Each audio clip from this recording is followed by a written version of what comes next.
Besides aquariums, I also enjoy gardening. Both of these hobbies draw inspiration from nature, like this coastal Southern California scene with wild dahlias in bloom. Or this botanical garden arrangement where palms, dracaena, and mangave evoke plantings of rhotalis and cryptocoryns in aquascape. Today I want to talk about my own garden, which is located on the balcony of my small apartment. The right side holds long planters, which carry my edible plants and flowers. I've just harvested my beans, and the rosemary is plodding along, so I'd like to talk about my Semper Vivums. They're also called hens and chicks because of the propensity for making baby plants, or offsetting. And on the left you can see my Semperviva Mona Lisa. It just bloomed, which kills the main plant, but as a result it's throwing off all these nice little offsets. In the middle we have the offsets of Jovi barba, a related genus. I've picked off the baby plants after the death bloom. And on the right you can see Sempervivum calcareum, which is still going strong, but throwing off lots of big, healthy offsets. Hopefully by the end of next year, there will be enough offsets to cover the entire surface of the planter. Now let's go to the left side. First up, we have this nice Haworthia community bowl. The plants on the bottom are the offsets of a single plant I broke up. The mother plant is the big red one here. This next plant I got from IKEA. It actually also turned red due to sun damage, but now you can see it's growing nice, green, and healthy again. This next one's beautiful too. You can see it's split into two different plants and has a flower growing. This next one's showing a little bit of red stress color, and I think it's either Haworthia turgida or Haworthia retusa. Here's one from the related genus Haworthiopsis. This one's Haworthia cooperi, a favorite. And from the same habitat in South Africa, Anacampseros. This planter has definitely seen better days, but it used to be the showpiece. You can see insect damage on this Echeveria afterglow, but it's recovering. Here's some more Anacampseros there. That's an Echeveria black prince. Here's Echeveria Multicollis, and a similar looking plant is actually Sedum adolphii right here. This is a Echeveria from Home Depot that's kind of unidentified, and more Sedum adolphii.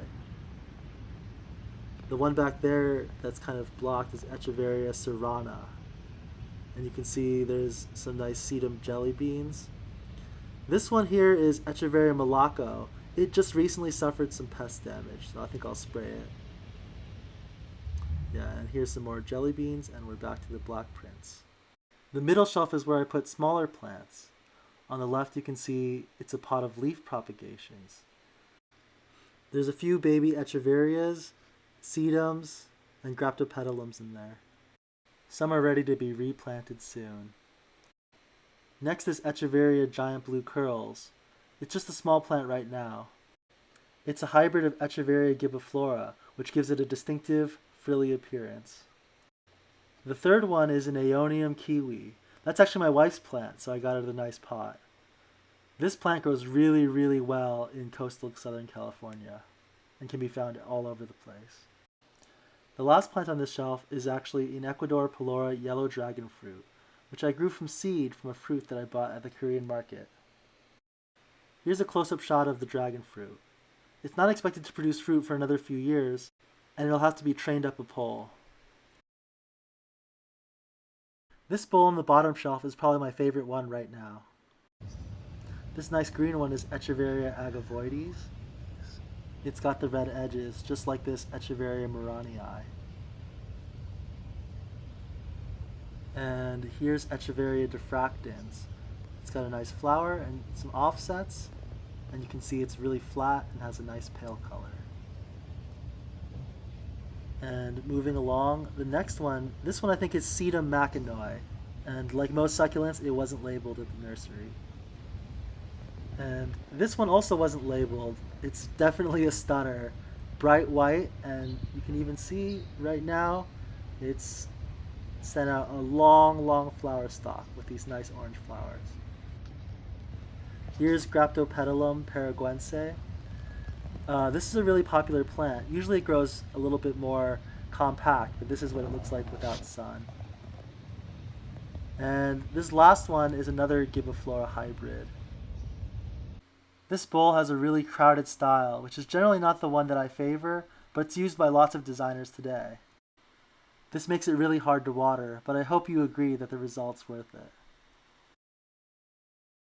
Finally, this is the last bowl, which holds lots of the pastel-colored Echeverias and Pachyphytums. The big purple one is Echeveria Pearl von Neurenberg. This was one of the first hybrid Echeverias developed, and you can see why it's so popular in the hobby. Next to it, the little one with upturned leaves is called Echeveria Cubic Frost. And the even smaller one next to that is called Pachyphytum oviferum, or moonstones. It hasn't grown a lot for me, but now that we're getting more sun, hopefully it'll do better. The blue one next to it is just a random hybrid with no name. I suspect it's crossed with something that's not quite an Echeveria because it has a strange growth habit. And this one in the back is Echeveria lotus. Well, that concludes our plant tour. I hope you can see all the parallels between the two hobbies.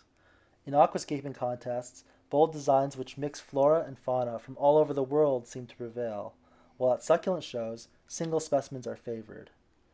But by paying attention to color, texture, balance, and natural habitat, great results can be achieved in your own style. I hope this inspired your nature designs, and until next time, take care.